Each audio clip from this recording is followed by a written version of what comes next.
Please introduce yourself and what company you're with. My name is Bronwen Grimes. I'm a technical artist with Valve. Okay. When did you first realize that you were morphing into a technical artist from your original role? When I was 17. Okay.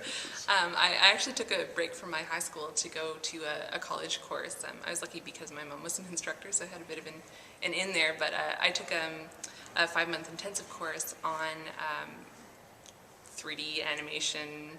We used Softimage on old SGIs. It was, a little while ago now.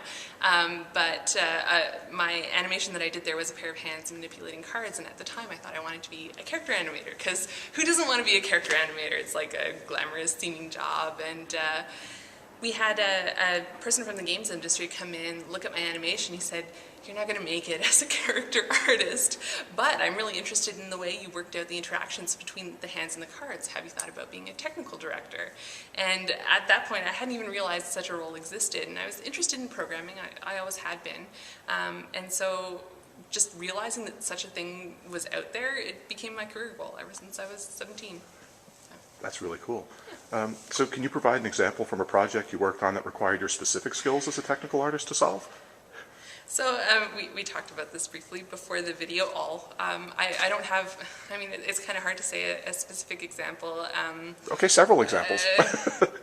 The wound system in Left 4 Dead 2, I worked on that with a team of people, and needed shader skills, needed understanding of 3D modeling softwares, needed some programming expertise. All of those things together helped me both do work and also interface with the effects artists and programmers and gameplay programmers that were involved in the technique. And we ended up putting together a prototype that eventually went into the game for a zombie destruction system where you could blow limbs off and things like that. So there's one example. Okay. So did you come to the TA role from the art or the programming side of development? The art side. After the whole experience of going to school and figuring out that I wanted to become a technical artist, I actually went back to high school, finished up there, and then thought I was going into computer science for a while. But what I was really interested in was graphics, and the particular program that I was in didn't even have a graphics course until the 4th year, and there was only one of it. And so I was kind of thinking that, maybe this degree isn't for me. It's not really going to get me where I want to go. So I just kind of trotted along, left that, and went to a digital media program. And coming out of that program, I ended up getting an internship as an environment artist. And so that was my into the industry, was actually as a world builder. Okay. So with that as a background, what kind of self-directed learning did you have to engage in to become an effective TA? A lot. Like pretty much everything that I do in my day-to-day job now is based off education that I got, but nothing took me all the way. So, coming out of school, I think that no student should expect that they have absolutely every skill that they need to execute their job. A lot of it is on-the-job training, because you never know what challenges you're going to be presented with until they're right in front of you. And you can't prepare for every eventuality inside of a couple of years at school, so you always have to keep an open mind. Yeah.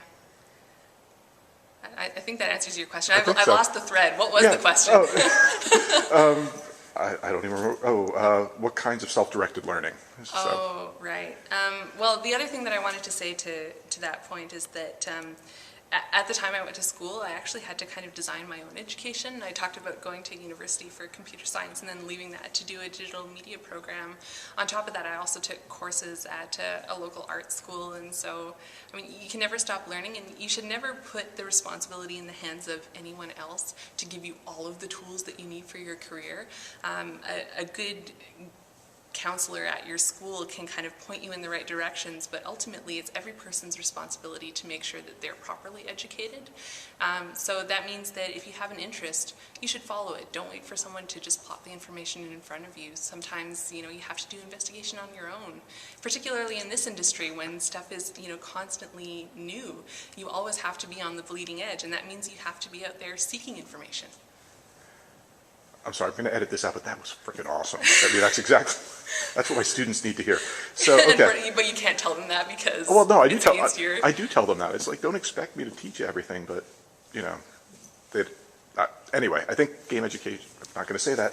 We'll talk about it off camera. Okay. So, Well, this is my opinion, and it's my Yeah. opinion about education 10 years ago, so. yeah, well, I guess having the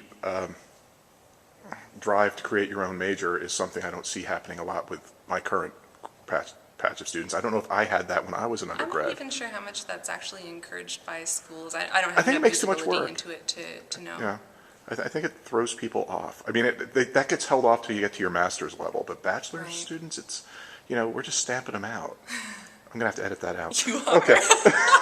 So, okay. So, what types of mathematics do you regularly use in your job? Specific mathematical concepts, not necessarily courses, All but kinds of vector math, dot product, cross product, you gotta have those under your belt, know what they're used for, know the applications of them. Matrix math, especially for transforming vectors from one space to another, like from world space to texture space, or from world space to local space. For like animation sometimes, you need to know the space of your bones to do certain transformations, so that's just all super important. okay. Anything more esoteric than matrix math? Like, what's the craziest math you've had to deal with?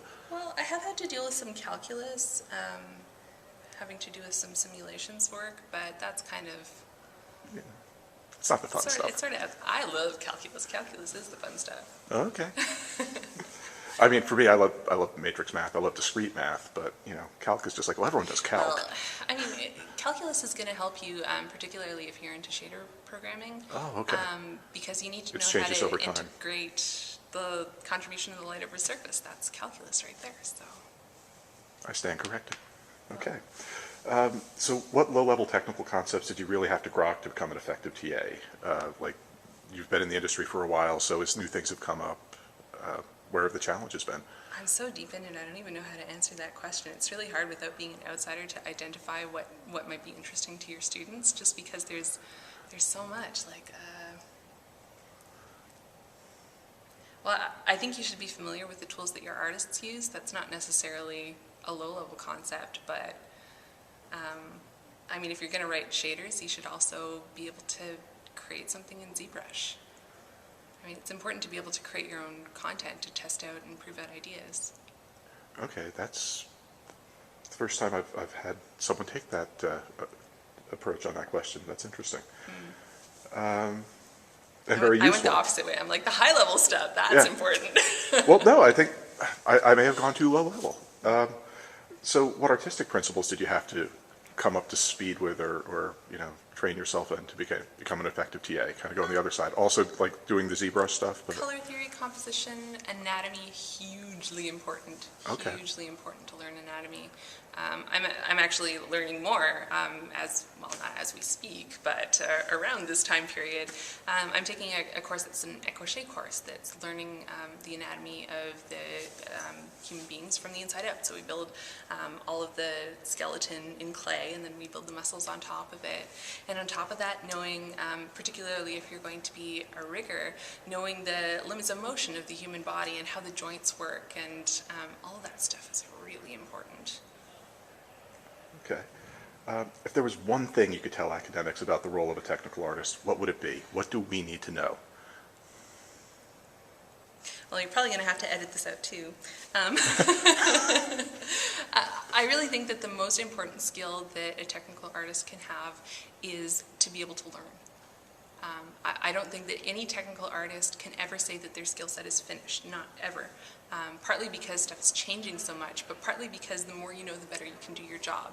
You're going to be interfacing with all sorts of people across your company. That's artists, that's programmers, that's designers. All of those people impact the way that you do your job, and so the better you know how they do their job, the better you can do yours. So. I'm not going to edit that out. That's okay, good. Perfect. Anything else you want to tell me? Anything else that I forgot to ask that is critical? What do I really want to tell technical artists coming out of school? Well, aside from the never stop learning thing,